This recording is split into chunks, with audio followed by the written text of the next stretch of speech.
Hey, welcome back to Spirit Music Meetups. Mike Burris here. Do a little cross-sticking here for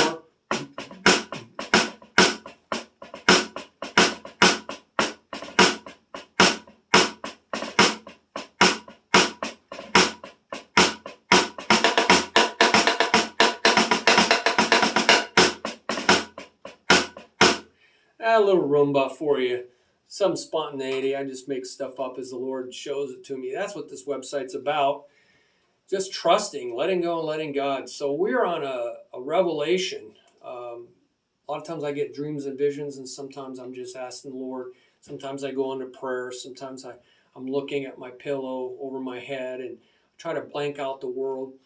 This was September 27th, 2021, a revelation about John 12, verse 24.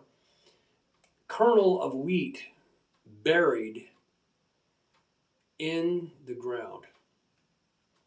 Well, let's see. Wrote this. Try to write these things down pretty soon after they happen, because life is just fired at me point blank. Double barrel shotgun. I barely have enough time as it is. I wish there was 3 of me. So Jesus says in John 12:24, I absolutely am telling you the truth. Boy, I'm trying to get your attention. Come in close, incline your ear. I'm going to tell you the truth. Absolutely. All right. Unless a kernel of wheat leaves the other, I'm reading from the Greek. I'm 5 Bible colleges. I'm translating directly from the Greek. So unless a kernel of wheat leaves the other kernels on the stalk and falls prostrate. That's literally what it says. Often a term, by the way, for humility and submission. So this kernel, unless this kernel leaves the other kernels on the stalk and falls prostrate.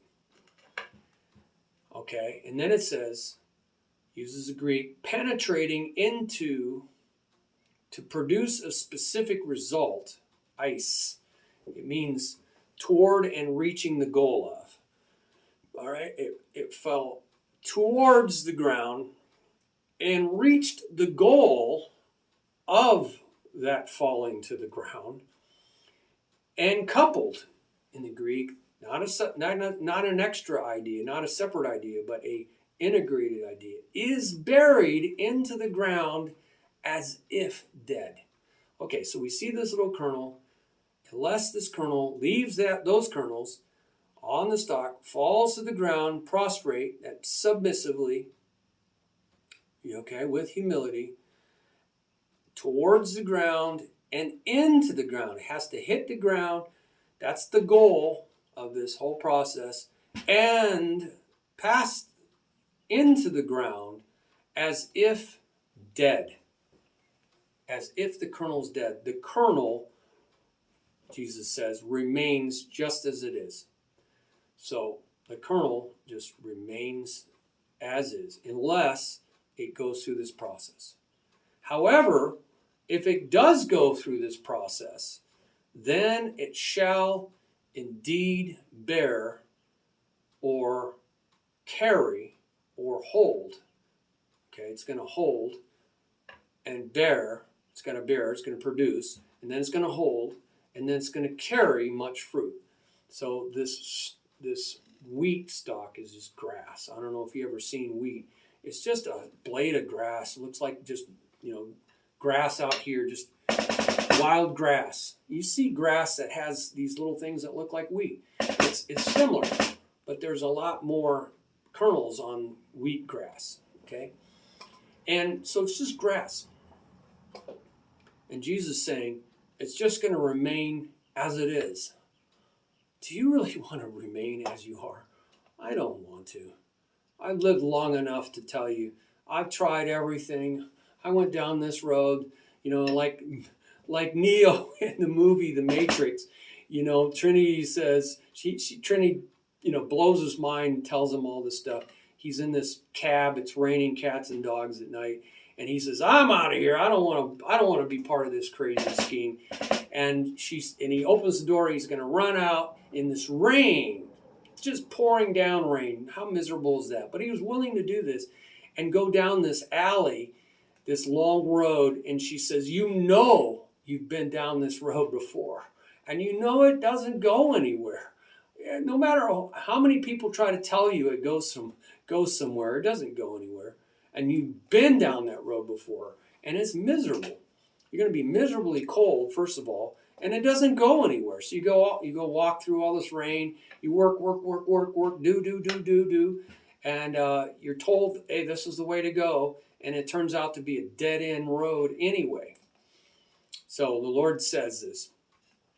So then I asked the question, but if you go through this process, he says, that kernel of corn that's up there will end up down there, as if dead.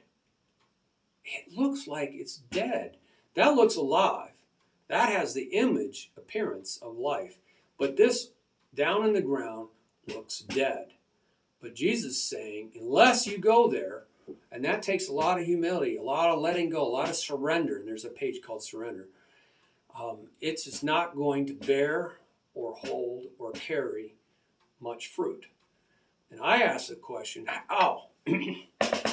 Because it sprouts. It sprouts. This is miraculous. That piece of corn sprouts into a new creation, kainos, completely different in kind. Not in time. You could say yes in time, but it's really completely different in kind, like the new covenant. It's sharing nothing, has nothing in common with what was up there. Nothing in common what was before it. So it's unprecedented. It's a new invention. It gets a patent because it doesn't take anything from before, and it is superior. What is in there is going to be superior to anything that was on that stalk. And this is a new creation. The plant then grows if it is watered. If it's not watered, it doesn't grow, right? And there's a parable of the soil and the seeds, and Jesus talks about this. But this plant, if it's watered, will grow. And it produces, get this, bunches. That one little seed creates grass, and it will have hundreds of kernels. Way more than just one kernel. So it produces way more than itself, right? But it won't if, one, there's definitely things here. It does not leave the pack. You get that? If you do not leave the pack of kernels, your buddies, your drug addict, your drug friends, your alcohol friends, your porn friends. I've had all kinds of friends, believe me, in this world. And your money hungry friends. I have, guys who run, he's basically every way to get money possible. Defrauding, hurting other people. But if there's a lot of people doing a lot of things. But and you can be around all these people, but if you just want to be part of their pack, right, then you will remain the same as you are. You really want that? Really want to go down the same rainy, dead-end street? You know where that leads. It goes nowhere. So you remain just as you are. Number two, that Jesus says, definitely a process here. He's picking his words very carefully. If you do not fall prostrate, if you do not fall flat on your face, if this thing does not fall flat, it's submissive. That means you can't be high up here anymore, up on the stalk. I'm the captain of my own ship. I had a website called youmakeitso.com. It's all about me. You create your future, all this BS. And the more I looked into it, I realized it was all deception. It was demonic to keep you from surrendering under Lord God Almighty and have his power and his life and his everything. He wants to do. But I wanted to do. The captain of my own ship. But it will not happen. You will remain as you are. If you do not lower yourself, this kernel, from its high opinion of itself, way up here on the stalk, and being the captain of my own ship. Jesus said that if you do not, these are harsh words. This is why people either accepted him or rejected him. It's hard to be in the middle. He says, if you do not hate your life, in other words, if you love your life, you're gonna stay right there. You're gonna stay right up there on the top of the kernel. Hey, I love my life, and I was partying. I loved my life. I said, but then I knew things were wrong, but I didn't want to admit it. So my pride of life. Oh, I love partying, getting drunk, and drinking all kinds of wine, and fooling around all the time, and jet setting, and making all kinds of money, finding every way possible to make money. So Jesus said, if you do not hate your life, you will lose it in the end. You will lose it in the end. Wow. The Greek for hate does not mean love less. I've seen people try to rationalize around this. Oh, if you don't love less your life, they try to rationalize. Well, he's not really talking hate. Less than others try to squirm out of it. That's what they're trying to do. They're trying to squirm out of this very hard word. And he lost disciples because he said things that were hard. And they said, this is a hard saying. And they just, we're out of here. The Jews hated the Romans, okay? And their enemies. Not just the loved less than themselves. They hated, it's the same word. They hated. They didn't just love less the Romans than themselves. It says, love your neighbors as yourself. Neighbor meant fellow Jew. They could hate the Gentiles all they wanted. So, that's what the Hebrew and Greek says. So I'm just telling you what it says. Not just love less themselves. They hated the Gentiles. Jesus says, you've heard it said that, love your neighbor as yourself, but hate your enemies. Yeah. The Jews really had it down pat. They had understood the scriptures, and they had written about them and said, oh, it means to hate your enemies. So God takes his stand, he says, or opposes the proud. Those are way up there, the highs. God sets his back leg and he says, I'm not moving. You can push me all you want, but I'm not moving. That's what the word oppose means. But he gives grace, unconditional loving favor to the lowly, those who come down off that stalk onto the ground and who have fallen prostrate. I have a prostate.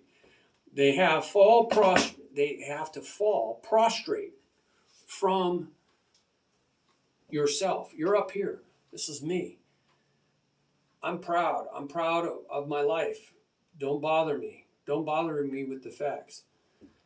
And you have to fall prostrate from yourself. Right? James says, submit. This is the brother of Jesus, came to the Lord when he saw him resurrect from the dead. Yeah, that'll convince you. James, submit yourself to God. Right? It's the same word. Submit. Subordinate yourself under God. And as before, it's this message he gives. He says, it's what you have to do before you draw very near close to God. You draw very near close to God, but how do you do that? You have to come off of your high horse. You have to be humble, right? You have to be lowly. You have to prostrate. A lot of prayer was prostrate before the Lord, on your knees, on your face. And I'm telling you, when you go into the presence of the Lord, you have no power. I've had it all drained from me. And he will draw very near close to you. That's agizo. So if you draw very near close beside the Lord, but you're going to have to do this off your high hobby horse. You have to come in lowly, underneath, subordinately under God. Not equal with God, not looking at him down, right? Looking at him from above. No, you're lucky in the presence of God to be anything but flat on your face. And he's saying, if you do this, right, then God has made a promise. He will draw very close to you. And the Greek words there mean habitually. This is not once upon a time I submitted and nothing happened. Once upon a time I drew near to God. No, it's not talking about that. It's talking about a lifestyle, a routine. You got to press in. You got to press into the presence of God. Number 3, if you don't take this fall all the way, if you just lay on the surface, Jesus says the birds of the air, which is symbolic of demonic spirits, angelic hosts, fallen angels, they will just pick you up.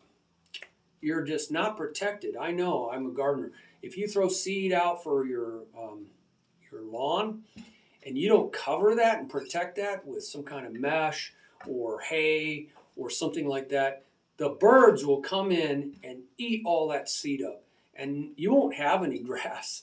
You can plant more, but you only have a planting season.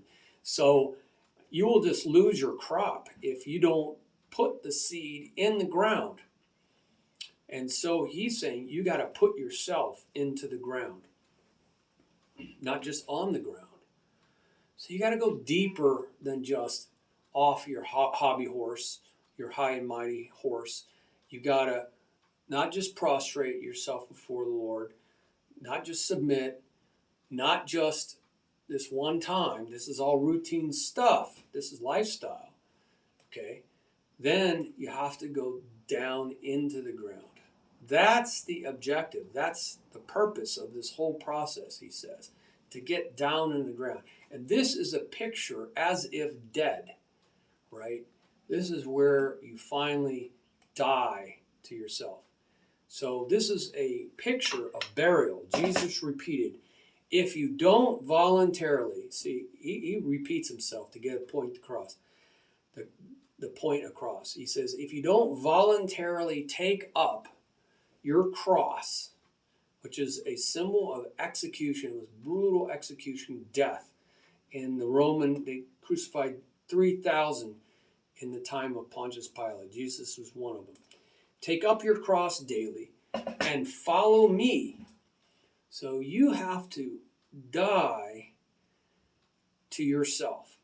You have to get off that hobby horse of yours, that ego trip, that pride of life. You got to drop down. You got to approach the Lord flat on your face, but you also have to go down in, and you have to die. You have to say, not my will, but your will be done. Just like Jesus did as a man, fully representing mankind. Not my will, but your will be done. And we have to do this time and time again, over and over and over. We have to die. Jesus says, if you die, then and you follow me. So you're not just dying there, right? You're taking up your cross. This is not some religious ritual. No, it's in order to follow Jesus. You're saying, I surrender my life. You are the Lord of my life. That's the confession in water baptism. Jesus is the Lord. He is the master, the supreme owner and master ruler of my life. No longer me. I'm no longer the captain of my ship. But you just don't do it in a one-time event, right? There is a beginning, but then there's the walk of faith, step by step, from the beginning to end. How do the righteous live? Who are the righteous ones? They are the ones who live, walk about. That means walk about all around. They just walk all around. They live. Walking, living, walking through life, so to speak, by faith, trusting, relying, leaning against, depending upon faith from one step of faith to another. That's the idiom, faith to faith. So go look at the faith page. And so none of these Greek words that we see in any of this falling process, prostrating and being buried, they are not one-time events. They're all in the Greek present tense, which is repeated choices, but everybody has to start somewhere. You have to first fall, right? So they're all repeated instances. There's repetition here. It's a habit. It's a lifestyle. This is all lifestyle.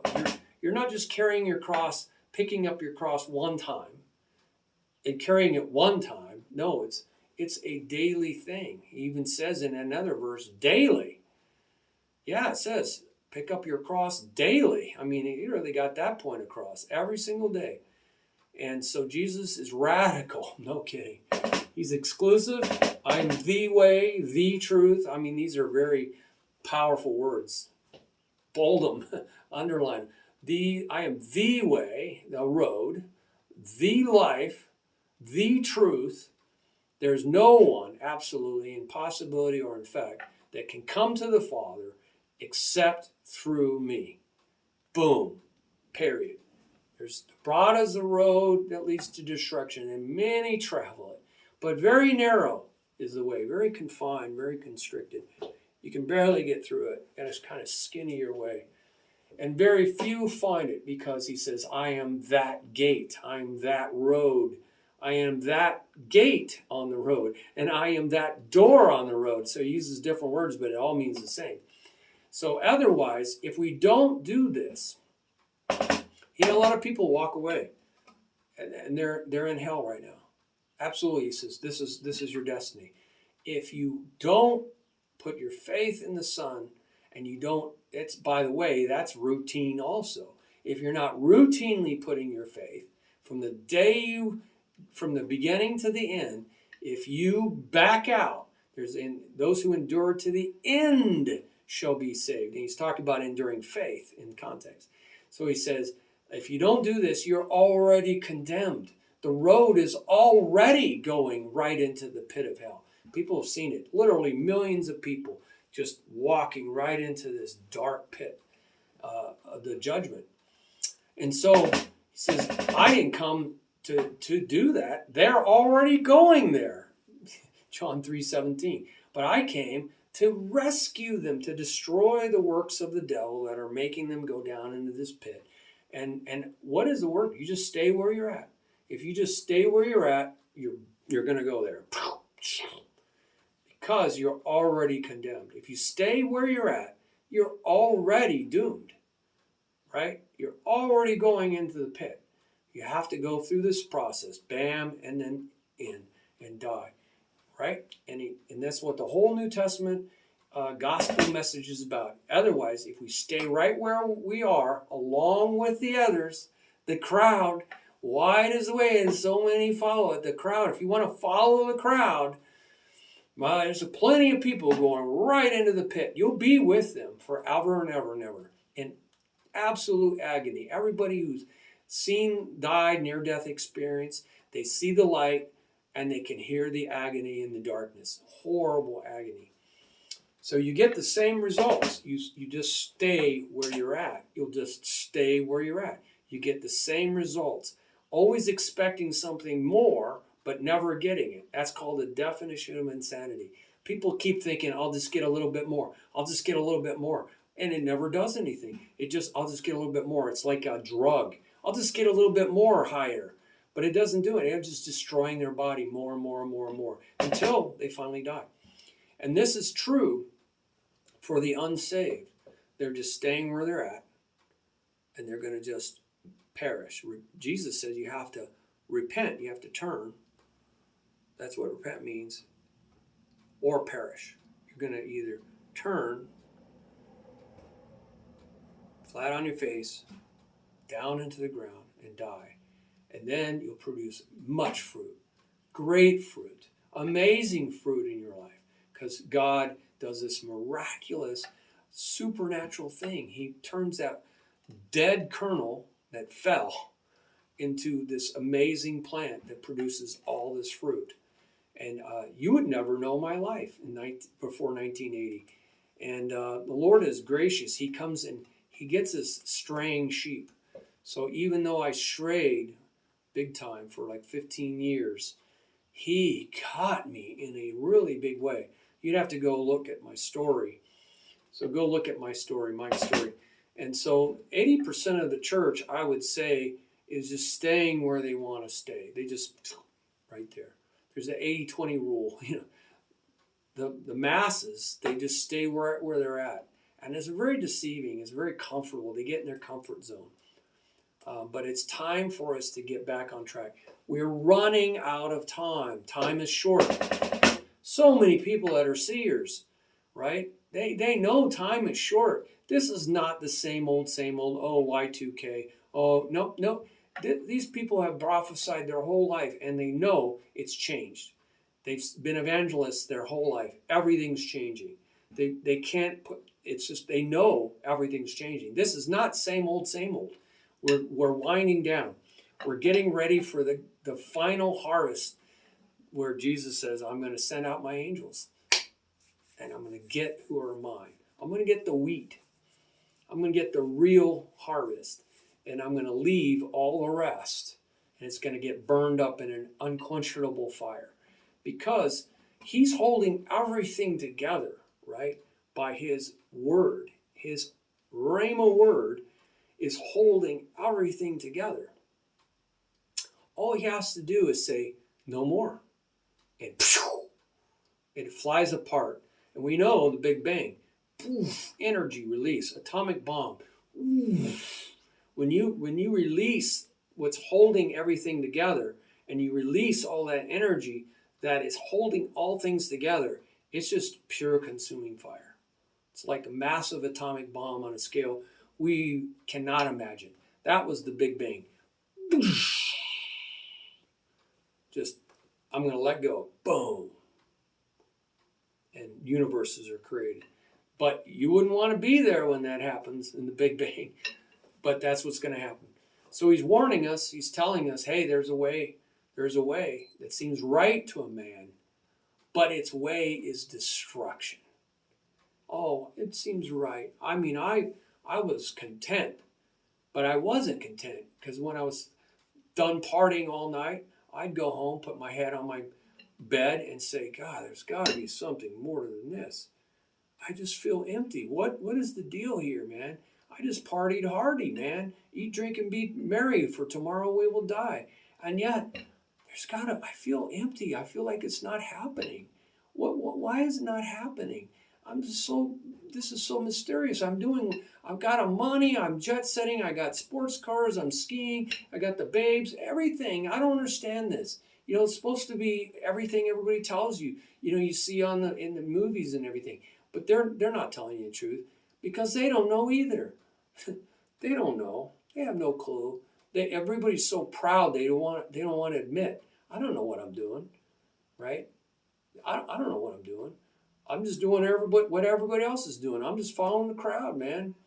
I'm up there in the kernel. Anyway, it's a disaster.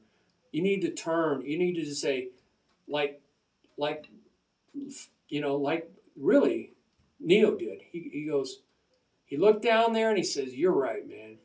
I've been down that road. It's misery. It doesn't go nowhere. And so he closed the door and he took the next step of faith. I just like that. First movie has so many steps of faith in it, right? It's really the red pill, not the blue pill. You stay blue pill, just believe whatever you want. Just keep living life the way that you live. Believe whatever you want.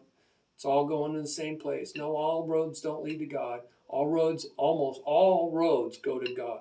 No, all roads don't go to God. All roads go to hell in a handbasket.